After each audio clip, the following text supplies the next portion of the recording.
Hello everyone and welcome to another bookish video. I am hauling a crap ton of books today because my long absence I've accumulated quite a few books. It's not as many as I usually would get which is I'm really happy about. Filming is weird when you have such a long break, but I got lots of books that I'm really excited about, so I am going to share them with you today. I'm feeling really autumnal. I've got my cozy jumper on and finally I feel like I'm in the mood to read again, so I'm going to haul these books and then tonight I'm going to sit down and actually read. Like actually read. Since basically the beginning of July I haven't finished a book, which is ridiculous. But yeah, I'm just going to get into the haul. So for those who are new here, my name is Ben Alderson. I am a booktuber and an author of the best-selling LGBT fantasy series Cloaked in Shadow and Found in Night. If you want to keep up to date with my writing, you can head over to my website, link down below, or my Instagram, link down below. So let's get started. Now this is going to be in no particular order, but I'm going to start off with a hardback that I recently received from a Scribbler Box, which is a bookish box that runs every single month, and a box gets sent out, and it's aimed for writers. It's aimed for people who actually want to learn about the craft of writing, and all the goodies are really fun, and you can see all the goodies on my Instagram. But the book from this past month was Contagion by Erin Bauman. From what I understand, this is a sci-fi read, and it's very much set on a different planet, so I need to get back into sci-fi. Let me know in the comments down below if you guys read more sci-fi, but I feel like it's one of the genres that I don't read often, and 70% of the time I really enjoy the book. So I'm definitely gonna get into this one. It's about people having to go to a planet after they get an SOS call, and when they get there, there's just rotten weapons and dead bodies, but not all things are buried, and unfortunately there's some monsters still roaming. So it sounds good. It sounds a bit like the kind of Alien Predator vibe film, so I'm gonna be getting into this one very, very soon. Next is a book I bought for myself the other day, and I'm really excited about it. It's Time Convert by Deborah Harkness, and it's part of the Discovery of Witches series. Now, oh my god, if you are watching the TV show to this series, you know it is absolutely incredible. I've seen the first 2 episodes now, and it is so closely linked with the books. It brings back all the memories of when I read it at last Christmas, but this is from a character called Marcus's perspective, and that is quite literally all I know, and that's quite literally all I want to know, because I went into reading a Discovery of Witches series knowing nothing, and I want to have the same experience. I just can't wait to devour more work by the incredible Deborah Harkness, so I'm really excited about this. I had to buy it, and yeah, the TV show is making me have all of the feels, like every single one of them. Ding. Next is a book that I was sent for review, and that's Hawks by Nadine Brands, and I believe this has something to do with Guy Fawkes.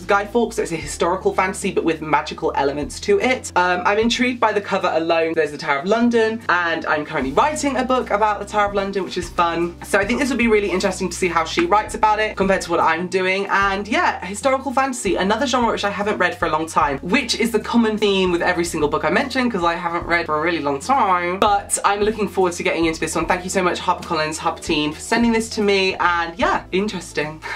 I went to the YALC event this year in London. I had my own table, and during that weekend I met a very awesome author called Rebecca, and this is her debut, Not Even Bones, and it's kind of being pitched as like a black market for magical creatures, which I'm kind of obsessed with, and I just really like the look of this one, and I'm really excited about it. I think from what I understand it's going to be very fast paced, and that is perfect for what I need right now, being in such a long reading slump. I just need fast paced reads, and I love the cover as well, so I'm really interested about this one. Again, don't know too much about it, but for those who've been following me for a long time, you know that I don't like knowing a lot of things about books but before I go into it. But yeah, I'm excited about this one. Very exciting. Especially because the first line is, Nita doesn't murder supernatural beings and sell their body parts on the internet. Her mother does that. And I'm living for it. Like, living. And this is coming out in September, so September right now. Go check it out on Goodreads. I can't remember when I got these last 2 books, but it would have been in the summer sometime. And it's Witchwood Crown by Tad Williams and A Secret History of Witches by Louisa Morgan. And I believe I bought these because in the store Blackwell's in Oxford, I was in a real fantasy kick, and I think I must have picked these up. Honestly, I don't know much about these at all, except that one is about witches and the other one has witch in the title. But I believe this is more like an epic high fantasy, and this one might be a bit more of a historical urban fantasy paranormal maybe. Again, I need to read them to find out, but the reason I bought them was because they're both so big, and one common theme of the books I have managed to read this year is they're all massive, and I'm actually a big fan of a big book at the moment. So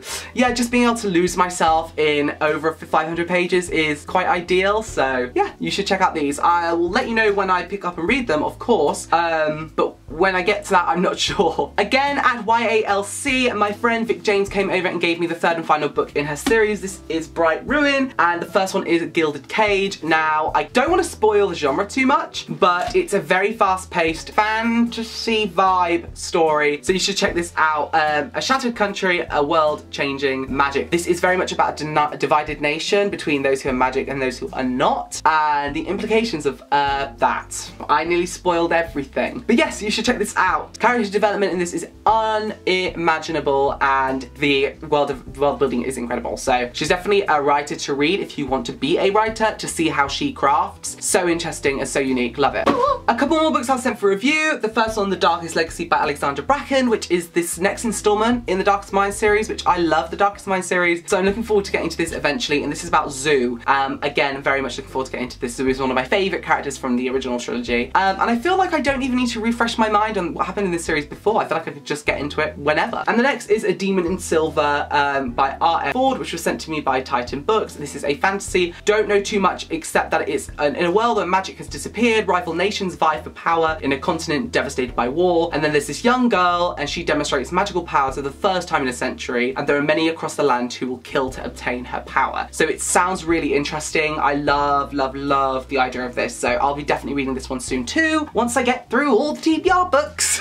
I was sent A Blade So Black by L.L. McKinney, which is a new debut coming out very soon, and I'm very excited about this one too. I believe it is a, what is that, Alice in Wonderland kind of vibed book, Alice in Wonderland retelling, which I'm looking forward to, but those who've been watching know that Alice in Wonderland is like my least favourite fairy tale or story or whatever, so I'm looking forward to seeing how L.L. McKinney tackles that, and if she can make me love the story, because I've never clicked with Alice in Wonderland. I don't know what it is, but again, can't wait to give this a try. Thank you Titan Books for sending it. Entangled Teen sent me Seventh Born by Monica Sands, and I am really excited about this one because it's got witches in, it's got academies in, it's got magic, murder and curses in, and it seems like the perfect read to get yourself into for this Halloween season, so I am certain that this is going to be on my TBR for October. We'll just have to wait and see. But yeah, Seventh Born, I love the cover. I think the cover is stunning. I'm obsessed. Slay me now, take my soul and slay me. So yeah, really excited about this one. I cannot wait to get into it, and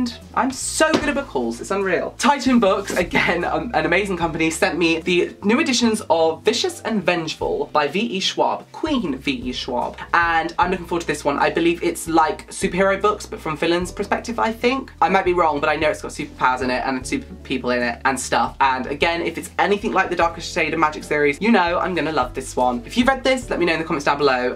It might push me to read this one pretty soon, and this one's so big. I love big books. Big books, oh, big books. The lovely Sasha gave me Zenith by Sasha Ellsberg and Lizzie Cummings, which is the first book in the Andromeda Saga, and this is brought all the way over from America when she came to do the writing retreat. If you haven't seen the video, you can go and check out the video down below. It was my video I posted last week. It was a vlog from the writing retreat. She brought this down with her and gave it to me because I got a bit of a collection. You might not be able to see it, but it's down there, and this is going to be going straight on that collection. So thanks, Sasha. The last two books, the first one being Nightblood by Ellie Blake. I brought this for myself because I need to read and finish the series. The first one being Frostblood, the second one being Fireblood, and Nightblood. I'm really excited about this one. A conclusion to an amazing series where some people control ice and others control fire, and a bit of a sparky romance between some rival people. And yeah, I'm really looking forward to getting into this one. I find Ellie Blake's writing so hypnotic and easy to get into and familiar, nostalgic. I just love it. It's such a good, clear fantasy read, and I think this trilogy is super underrated, and I really want people to read it more. So yeah, if you've read this series, let me know. Don't spoil the last one, of course, but I want to know who's read this because I adore it. And last but not least is The Navigators Touch by Julia Ember, my friend, who also sent this to me for review, which I'm so excited. It's the sequel to A Seafarer's Kiss, and it's got lesbian romance, Vikings, mermaids, Norse gods, mythology, all that good stuff stuffed into this book, and I just can't wait to read this one and see where the series goes. When she announced that she was doing a sequel, everyone was so excited, so I just can't wait to be part of the hype and read this alongside everyone. So this will be one that I read soon because again, it's so easy to get into, it's such a familiar world, and I just really love Julia Ember's writing. She's such a word weaver, story master, queen. So yeah, Navigators Touch.